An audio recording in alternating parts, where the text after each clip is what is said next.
kulantii waana wanaagsan meel kastood caalamka ka joogtaan kusoo dhawaada Afmeer TV intaynan u gelin wararka caawa iyo barnaamijka aan idin hayno waxaan bixinaynaa ogeysiis waxaa jira dad fara badan oo Afmeer TV muuqaalada ka soo baxa oo isticmaala dhinaca YouTube-ka fadlan ilaaliya copyright-ka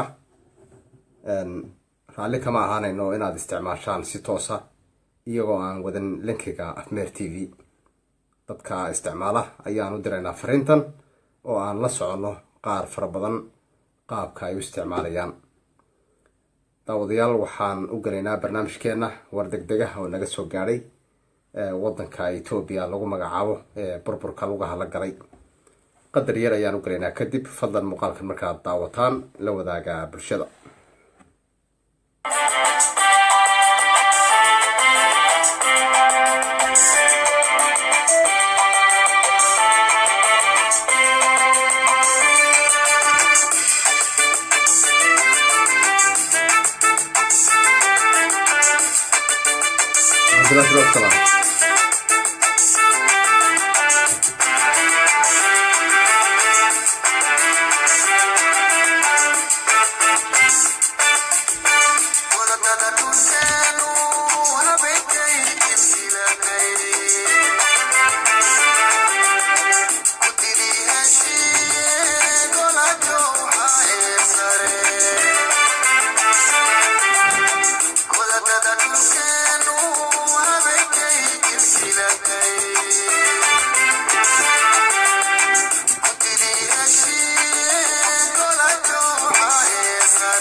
السلام ورحمة الله وبركاته والسلام يا دماتي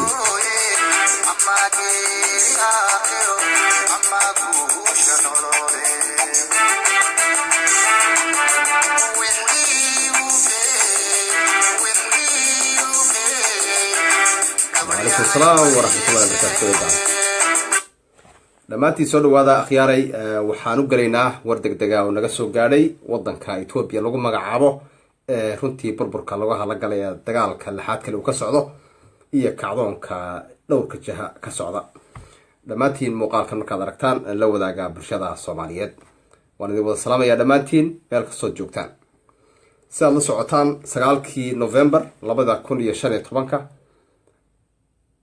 waxaa ka bilowday dalka Itoobiya wa calaykum assalaam wa rahmatullahi zaar soo dhawaalay kacdoon dadweyne ayaa ka bilowday xilligaas kacdoonkaas oo ahaa ujeedadiisu in laga xoroobo gumaysiga Abyssinia kacdoonka maanta wuxuu galay waji cusub sida wararku ay nagu soo gaarayaan markay dadku soo yargalaan ayaan u galaynaa kacdoonkan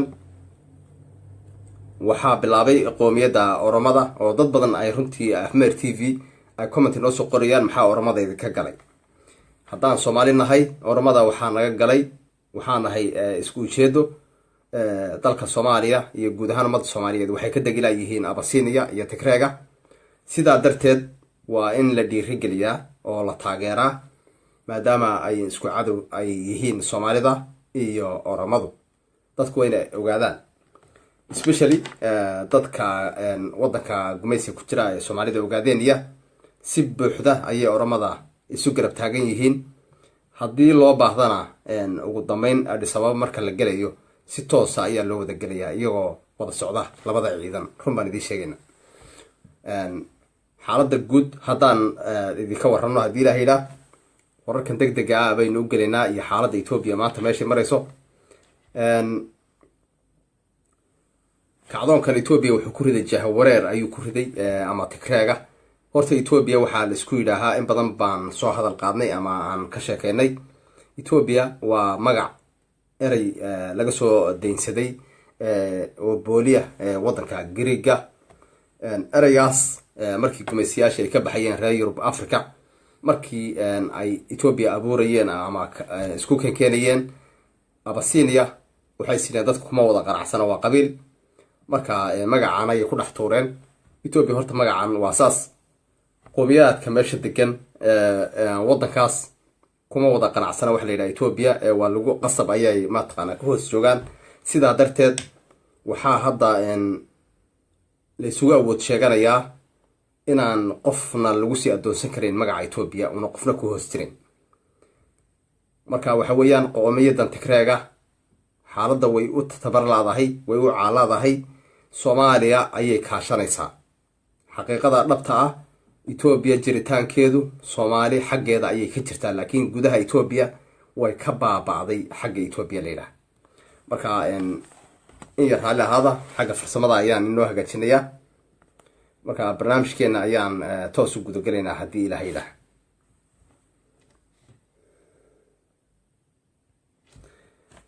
in yar raalli ahaada.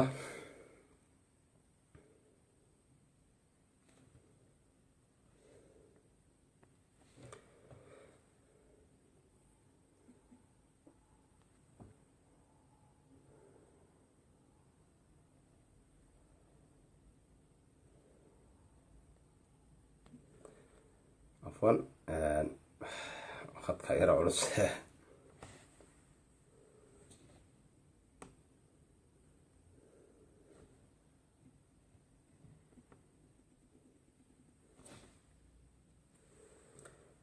waayahay waxaan malanaya waan ku guuleysanay. markaa dhammaantiin soo dhawaada.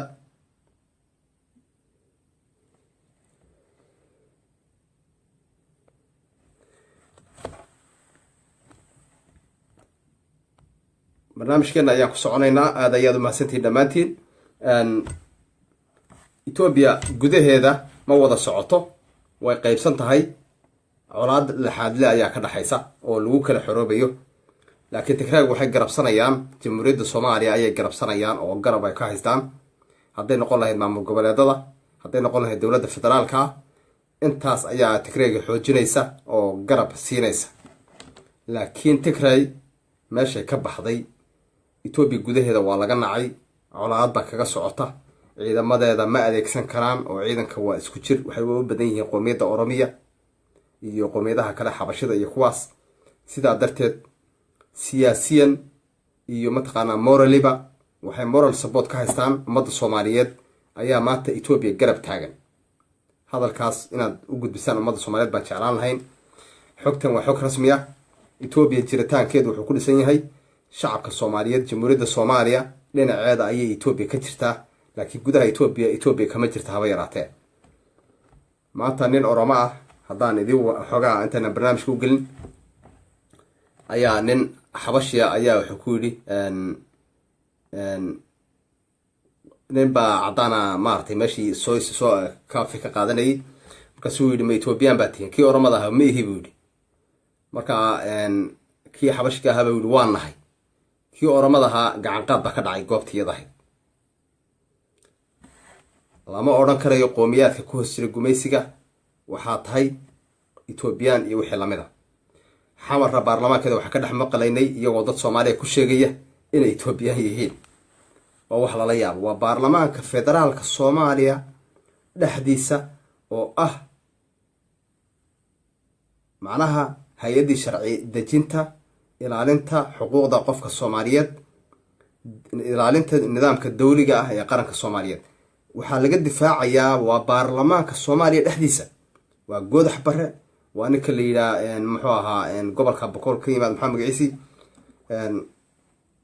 magaciisii hadda ma hayo. waa dhowr nin oo runtii ku indhacdaadba baarlamaanka soomaaliya dhexdiisa ka doodaya. haddaba waxaan idiin caddaynayaa etoobiya waxay ka dhex jirtaa oo laga taageerayaa soomaaliya ayay etoobiya ka jirtaa oo dowladdu tahay. laakiin etoobiya gudaheeda xaqiiqada rasmiga ah ee ka jirta maanta qoomiyad oo gol tigreega inay maamusho ama etoobiya sii jirto haba yaraatee ma jirto. way jirtaa qoomiyad etoobiya inay sii jirto waa xabashidoo kale. waxay doonayaan etoobiya inay xukunka qabsadaan, laakiin tigreega ay meesha ka tuuraan. inta kale oo majority boqolkiiba la odhan karo waa boqolkiiba 78% marka la fiiriyo ma doonayaan wax la yidhaaho etoobiya. waa xabashida iyo tigreega oo isku haysta xukunka keliya. wacalaykum assalaam waraxmatullahi axmed. soo dhawaal barnaamijka sheergareeya haddii la yidhaah si bulshada in aan ula wadaagno xogtan oo aan hadda goorna u geli doonaa haddii ilaha yidhaah. waxaad ogaataan jamhuuriyadda soomaaliya waa dal burbursan soomaaliya oo soo kabanaya, laakiin ay hantiday siyaasadda etoobiya. qaabkii looga dhex saari lahaana ay adag tahay runtii. etoobiya oo la burburiyo mooyaane si maanta soomaaliya looga dhex saarayo way adag tahay. sababtoo ah madaxtooyada soomaaliya waad ogtihiin, security-ga soomaaliya ama hay-adaha amniga lagama dhex saari karayo etoobiya. gobolada soomaaliya waad ogtihiin, laga soo bilaabo ilaa somalilan, ilaa gobolada bari puntland, gobolada dhexe, ilaa waad ogtihiin laga tegayo dhinacaas jubbaland iyo kismaayo.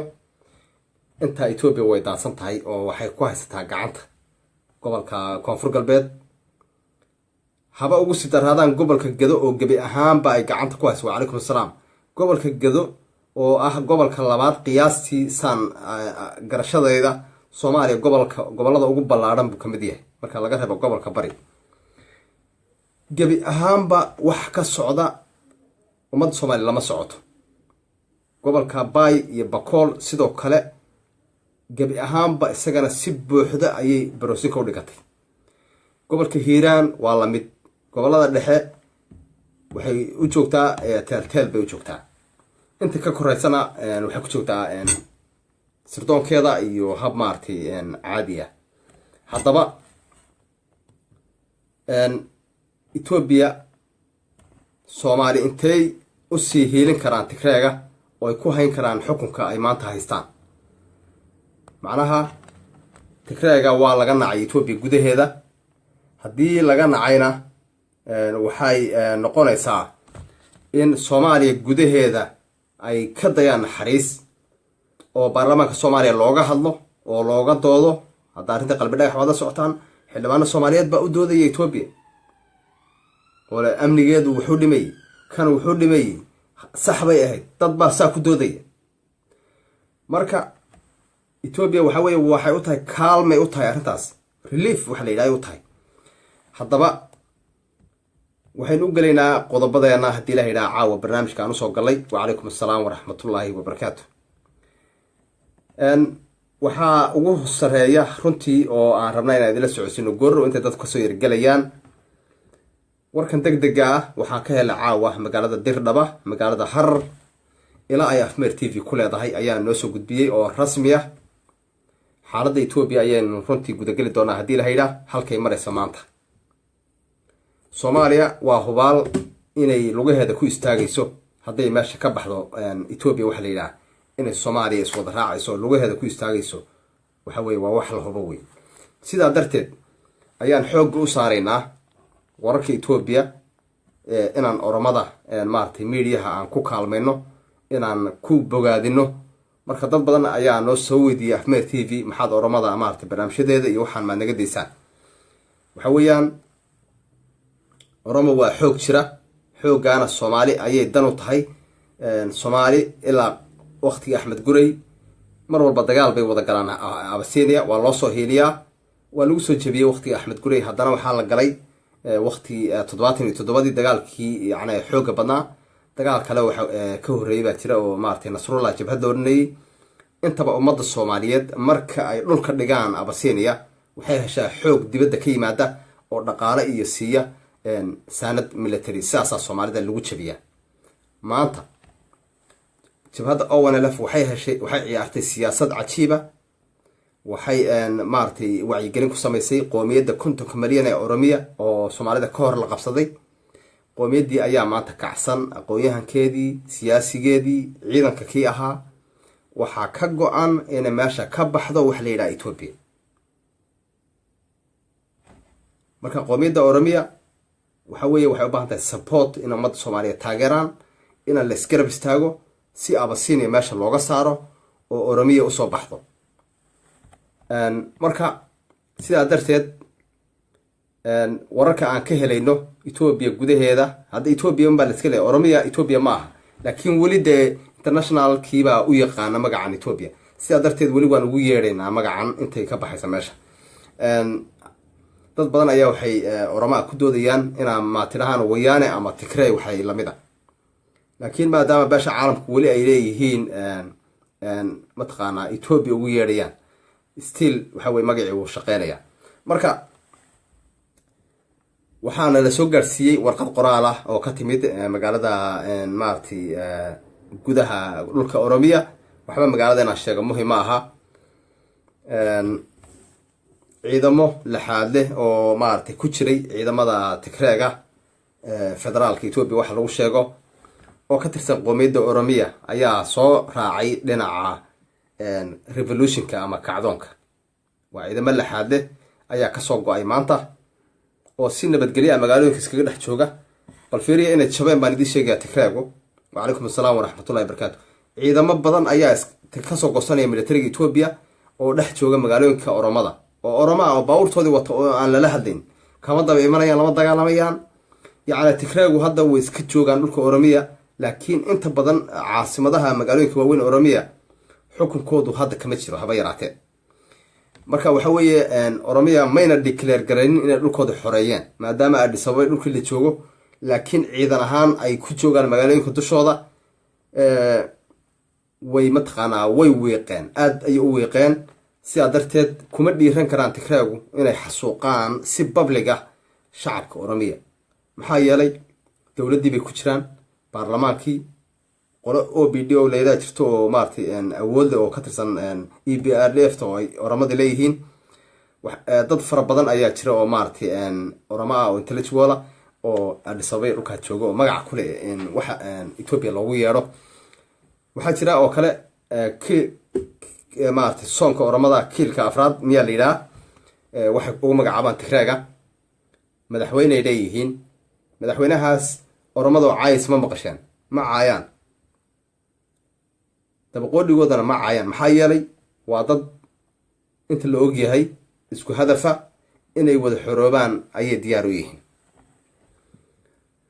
sidaas darteed waxay ku adkaatay Tigreegu inay holiyaan kacdoonkan Oromiya wuu adag yahay.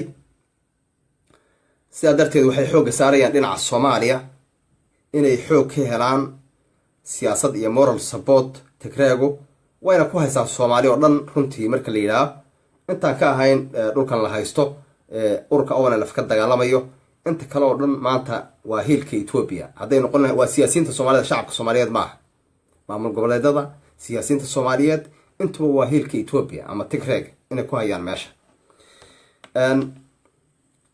maanta marka waxaa dhacday ilaa 4 magaalo inay ciidamo soo goostay oo kasoo goostay federaalka Ethiopia ay kusoo biireen kacdoonka Ethiopia iyagoo gawaaridoodii wata. arrimo badan ayaa isbedel ayaa socda. waxaa nala soo gaarsiinayaa in arrintii ka dhacaysay awooday Soomaalida badan lagu laayay in hadda la qaboojiyey in labada qoomiyadood ay xiriir yeesheen odayaashooda in laga dhex faa'iideysanayo oo ay ka dhex faa'iideysanayaan qoomiyadan hadda xukunka laga sii cayrinayo. guud ahaan marka waxaa la filayaa in arrintan ay noqoto Oromiya arrin najaxa oo runtii Soomaalina dan u ah Oromana ay ku xoroobayso. waa xaqiiqa Oroma haddii ay ka takhalusto waxaan Abyssinia powerkii way leeyihiin. waa marka hadday ka takhalusaan Soomaaliya inay dhisanto wax diidaya male. markaas barashar ma haysto kala qaybin ma haysato. 4 siyaasiya kursiga isku haysta Ethiopia u shaqayn jiray waa la iska caydinayaa. Soomaali saxa ayaa imanaysa xukunka Soomaaliyeed iyo dowladnimada halka ayay ka dhalan doonaan. muwaadin dambe oo Soomaaliyeed oo la soo jooba oo gumaysiga loo dhibana waa meesha way ka baxaysaa. marka xaaladda Ethiopia runtii waa xaalad adag. dhaqaalihii ayaa laga gooyey si naloo sheegay oo xayiraado laga saaray ilaa ay ka hagaajinayaan arrinta xuquuqul insaanka. waxaa kaloo lagu xidhay inay wada hadal dhabar la galaan qoomiyadaha kacdoonka wada Oromiya sida maartay qoomiyadda Soomaaliyeed maartay Anfarta iyo qoomiyadda Gambela iyo jabhadaha kale ee hubaysan Benishangul iyo maartay qoomiyadahaas iyo Amxaarada lafteeda. Tigreega condition baa lagu xidhay. conditionka wuxuu yahay ilaa aad soo hagaajisaan human rights maartay abuse-ka aad joojisaan. number 1 inaad sii daysaan dadka prisonka xabsiyada ku jira in aad wada hadal furtaan loo dhan yahay oo dhammaan ummadda isugu timaado oo halkaa inta la fadhiisto waxa la yidhaha Ethiopia ku meel gaar xukun ku meel gaar ah oo 1 sano ah dowlad ku meel gaadho Ethiopia loo dhan yahay oo dadku dhan yihiin halkan lagu sameeyo kadibna lagu doorto maamulkaas sanadka markuu gaadhana kadib uu noqdo maamul afti laga wada qaado qoomiyadaha si nabadgelyo ah qoomiyadii marka aan ku qanacsanayn waxa la yiraahdaa Ethiopia magaceeda iyo la sii joogeeda inay albaabka ka baxdo oo qaadato dalkeeda Tigray wali way ka dhagaadayaan laakiin dhaqaalihii ayaa lagu cadaadiyay oo freezer laga joojiyay marka arrimo adag ayaa haysta qoomiyadan Tigray si aad la socotaan labadii bilood oo dambeysay gobolka wadanka Oromia wax cashuura ma bixiyaan weydiidan cashuurta inay bixiyaan waana dalka Ethiopia waxa la yiraahdaa dadka ugu faraha badan ee dhul beereedka iyo degan dhulkaas oo raba inay ka xoroobaan gumaysiga عليك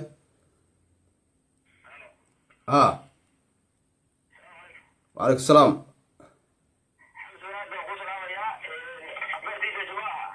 وافمير تي في برنامج وربان كجري ما واحد عصب نو هيسا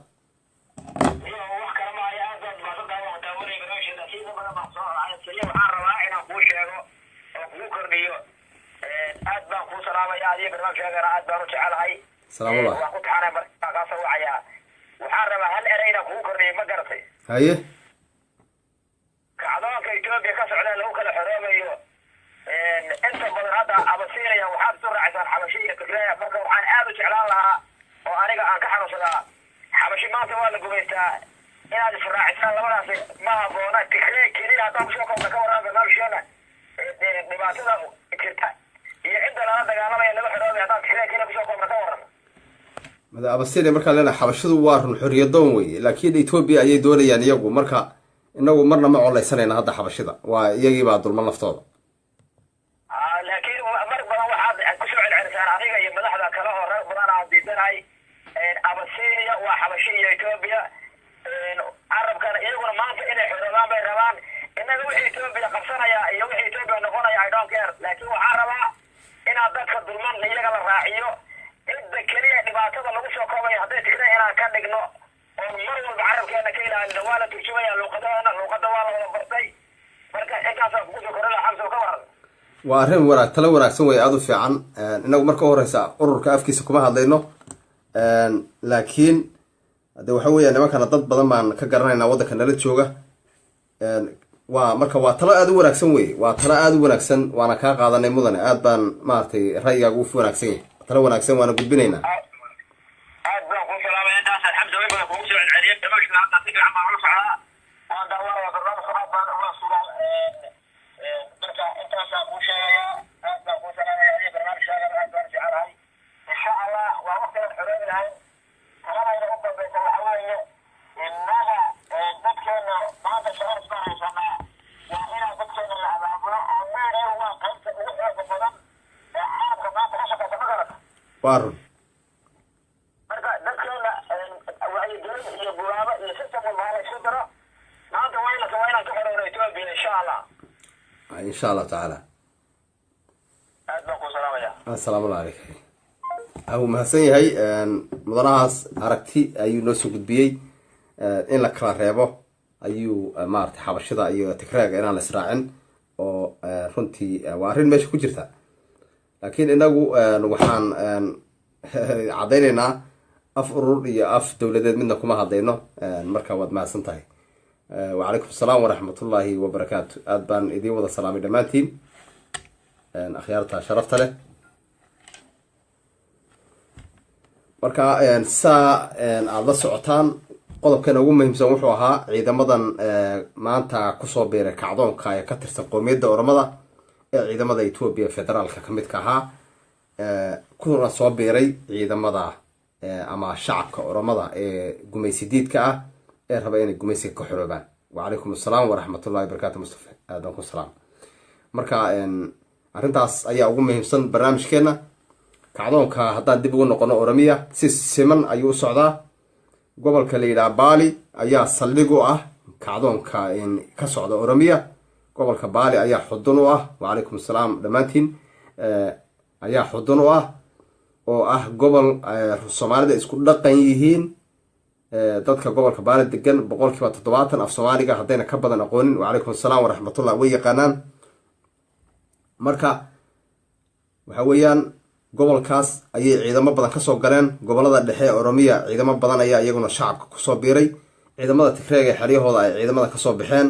wax isku dhaca lagama sheegin marka laga reebo dhinaca Dirdhaba oo laga maqlayay xera askar oo ku taal halkaas in ay dhawaqa rasaasta ka dhacaysay xabadda oo ay dagaal u dhexmarayay oo aan wali la soo xaqiijin qaabka ay halkaas ma ciidan goosanayay oo ka goosanayay ma saraakiisha tigreega isleeynayay ma ciidankiiba qolqolo isu leynaya. taas ayaa la garanaya. waxaan idin cadeynaynaa ciidanka Ethiopia heshiis ma aha. ciidamo fara badan oo Oromo ah oo maartay ciida ka badan ayaa hubka laga dhigay oo xariyaha lagu hayaa. ciidamo fara badan lama wada aaminaya ciidankii. sidaa darteed waad garanaysaa Soomaaliya markay burbureysay in ciidamo fara badan oo dawladda ay lahayd badana ay iska galeen magaalada. marka xaaladaha qalafsanaya Ethiopia ka jira oo runtii ummadda Soomaaliyeed u wanaagsan. soo dhawow alfanaan koore waan ku soo dhaweynayaa saaxiibkay. soo dhawow saaxiib. waxaad ogaataan marka arrintan ka socota Ethiopia arrin sahlan maaha. waa arrin xasaasiya. waa arrin lagu kala xoroobayo. dad Soomaali ummadda Soomaaliyeed waxay u haystaan ciyaar bay u haystaan. arrintan arrin ciyaara ma aha. waa very mataqaanaa sense maartay serious. Ethiopia iyo waa la kala xoroobayaa. Oromiya free bay noqonaysaa. dhinacana Soomaalida Ogaadeniya ama Soomaali galbeed free bay noqonaysaa. dhinacyada kale oo dhanna free bay noqonayaan. shacabka Soomaalida Ogaadeniya way soo dagaalameen 26 sano ayay dagaalamayeen. ummadda Soomaaliyeed baan la socodsiinaynaa. shacabkaas waxay dagaalamayeen 26 sanadood. Ethiopia hadda laga wada daba goojinayo ee xoog la bidayo. wallahi billahi wa tallahi dhaqaalaheedii waxaa burburiyay shacabka Soomaalida Ogaadeniya oo taageero u ah jabhadda ONLF oo u taagan dhammaan ummadda Soomaaliyeed inay ka xoreeyaan gumaysiga. waxaa la weydiin karaa oo arrintan qofkii siyaasadda u dhundulaalo u weydiin karaa hay'adaha caalamiga ah ururada aan dawliga ahayn iyo dowladaha laftooda siyaasadooda furfuran tahay intaba way ogaan karaan. Ethiopia waxay marka xooga saartay inay Soomaaliya ay gacanta ku dhigto. Soomaaliya ay gacanta ku dhigaysaa cadaawadna way ku jirtaa. culayskan ururka ONLF kaga imanaya iyo maartay juhdigan faraha badan ee mataqaana ay gelisay ay ku guulaysan weeday waxay istiri bal Soomaaliya xooga saar. Soomaaliya wuxuu uga yimaadaa Soomaaliya caawin doonta haddii dawlad noqoto. sidaa darteed Soomaaliya waxay ula degtay laba arrimood. waa cadaawad ku jirta iyo in ay soo kaashato ummadda Soomaaliyeed iyo maca dawladdii oo lala dagaalamo jabhadda ONLF. wayna dhacday. gobolada Soomaaliya oo dhan baa qabtay jabhadda u dhiibay gumaysiga. dawladda Soomaaliya hadda soo qabatay oo gumaysiga u dhiibtay dadkii ugu muhiimsanaa. mayna hilimaad ahayn. waxaa la garab istaagay si toos ayaa Tigreega ay Soomaaliya ugu helisay si toos. baarlamaanka Soomaaliya waa markii ugu horeysay taariikhda Afraale ninka la xildhibaan Afraale iyo Goodax Barre Jiisow rag waxaaba jooga baarlamaanka Soomaaliya waa markii ugu horeysay taariikhda in history in my intaan nool lahay ama inta inaga dambaysan ay ogaan doonto Ethiopia looga dooday baarlamaanka dawladda baarlamaanka federaalka ee Soomaaliya laga difaacay Ethiopia.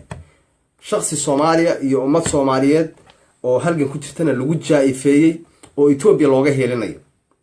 waa arrin cajiib ah arrintaas. arrin cajiib ah oo runtii lala yaabo oo taariikh oo history dad badan ayaa yaabay oo mataqaana xataa ajnabiya ummada fara badan ayaa yaaban. war Soomaali maxaa dhalan rogay meena meeshu Muqdisho ahayn baarlamaankan miyuuna kii Soomaali ahayn. baarlamaanka Ethiopia looga doodayo ee laga difaacayo ee ummad Soomaaliyeed lagu xaqirayo miyuuna ahayn baarlamaankii federaalka Soomaaliya.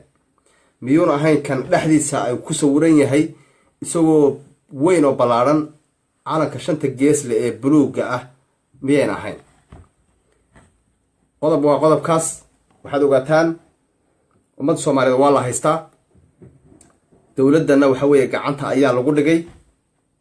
meeshii la islahaa waa laga hoos baxayaa gacmaha shisheeye iyo faragelinta.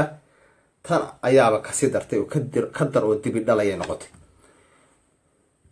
marka Tigreegan hadda Ethiopia maamula gudaha Ethiopia taageero kama haystaan. marka laga reebo gobolka ay degan yihiin waqooyiga ku yaalla fog ee Tigray la yiraahdo wax taageera ay ku haystaan haba yaraatee Soomaaliya Ethiopia dhexdeeda ma jirto. Ethiopia waxa lagu qiyaasaa 9 milyan boqolkiiba ku socotaa baa la yiraahdaa. waa ay dadkaas xabashiga Tigray madna waa ummadda kala weyn, waa dadka raba inay xoroobaan majority. lama rabo Ethiopia marka ma doonayaan dadkaas, laakiin Ethiopia ama Tigray waxa doonaya Soomaali, jamhuuriyadda Soomaaliya ayaa laga doonaya oo laga support gareynaya. baarlamaanka Soomaaliya dhexdiisa waxa laga leeyahay dekada war sheekh baan siinaynaa, dekada waxa siinaynaa Hobyo, dekada Caliyaalaan siinaynaa iyo ma taqaanaa ilaahay amarkiisu badana war Soomaaliya halkaas u dambeysay. warninkii qabri dahar iyo jigjiga joogay dhagax buur baa diidan oo Ethiopia xabad la hor taagan oo iska celinaya. ninkii beledweyne joogay baa wuxuu ku leeyahay dekad baan siinaya, waa goodax bare wuxuu ku leeyahay dekadaan siinaynaa, hayweeyaa ka imanaya, shidaalka halkan. waa baarlamaanka Soomaaliya dhexdiisa waxay ahayd in isla markiiba tallaabo laga qaado, xildhibaanimada impeachment lagu sameeyo, laga cayriyo, maxkamadda la geeyo kaas oo kale. sababtoo qarannimadii Soomaaliya meel kaga dhacayaaba. taas waxay cadeynaysaa in la ogolaaday gumaysiga mar haddii laga baarlamaanka Soomaaliya dal Soomaaliya la haysto lagu jaayfeynayo. waxay marka la ogolaaday marka gumaysigii nimankan xildhibaanada doodaya calanka markay hadlayaan meeshay taagan yihiin platformka taagan yihiin ama stageka waxa dushooda suran ee ku dhagan waa calanka shanta geesle. waxay miyay ilowsan yihiin calankan inuu gobolkaas ka maqan yahay, inay xiddi kamid ah maqan tahay. waa cajiib moogtay. marka taas waa ummad Soomaaliyeed baan leenahay oo yani siyaasiyiinta Soomaaliyeed baan usoo jeedinaynaa canaantaas iyo dhaliisha ay leeyihiin iyo sida ay Soomaali ugu duleeyeen gumaysiga iyo Tigray daba socodka. midda kale ee noo soo hadhay shacabka Soomaalida ogaadeenaya waa shacab gobonimada jecel, waa shacab geesiya. 1994 bishii Abriil markii Tigraygu ay dagaalka ku soo qaadeen iyadoo Soomaaliya dunsan tahay, waxaa la go'aansaday in la iska celiyo. waa la iska celiyo Ethiopia. shacabka xasuuq ha u geysato, xabsi ha ku wada gurto, magaalooyin 82 magaalo ha gubto, tuulooyin fara badan ha gubaan. laakiin maanta iyada ayaa maanta god ku dhacday oo eersatay. waxaa laga soo sheegay Tigrayga khaladkii ugu weynaa ee galay waxay ahayd markaan dagaal ku qaadnay wadanka Soomaalida ogaadeen. khaladkii ugu weynaa ee Tigray galeen kaasay sheegteen. Soomaaliya galitaankeedana waxa way mahadiyeen taariikh history. Ethiopia hadda waxay cid Ethiopianimada ka dhageystay la yihiin. waxay ku faanayaan hadda xamar baan qabsanay, waxaan tagnay ilaa Raas Kamboni, ilaa iyo meel hebel baan maamulayna Soomaaliya anaga Ethiopia. cid Ethiopian oo Ethiopianimada loyalty oo ay ka dhaadhiciyaan bay la yihiin. haddii Ethiopia shacab lahaan lahayd Tigrayga taala loo dhisi lahaa, laakiin Ethiopia shacab uma ah, waa dad ay xoog ku haystaan. akhyaaray taasi waa taas. waxaan jecelahay barnaamijka inaan ka baxno haddii la yidhaah. intaas ayaan caawa kusoo koobaynaa haddii la yidhaah. waxaanan idinla socodsiin doonaa qaybaheena dambe ee barnaamijyadeena inaan kusoo noqono ayaa suurtagala haddii la yidhaah. barnaamij dadweynaha aan u furi doono oo maarata ku saabsan Soomaaliya in aan soo celino waa suurtagal, inkastoo waqtigu uu nagu yaryahay. marka waan idin wada salaamayaa dhammaantiin. barnaamijkan gaadhsiiya bulshada ummad Soomaaliyeedna intaas canaantaasaan usoo gudbinaynaa.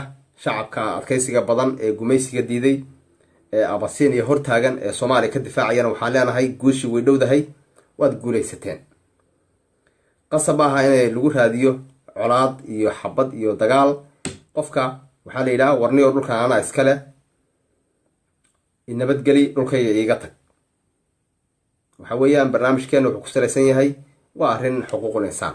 maxaa yeelay qofna in la dulmiyo caalamka ma ogola. reer galbeedka, Maraykanka, United Nations cid ogol cid in la dulmiyo haba yaraatee ma jirto. wax ka fiican peace iyo nabadgelyada ma jiraan. sidaa darteed waxaan leenahay Tigrayga si nabadgelyo ah kaga tagaan dhulka Soomaaliyeed.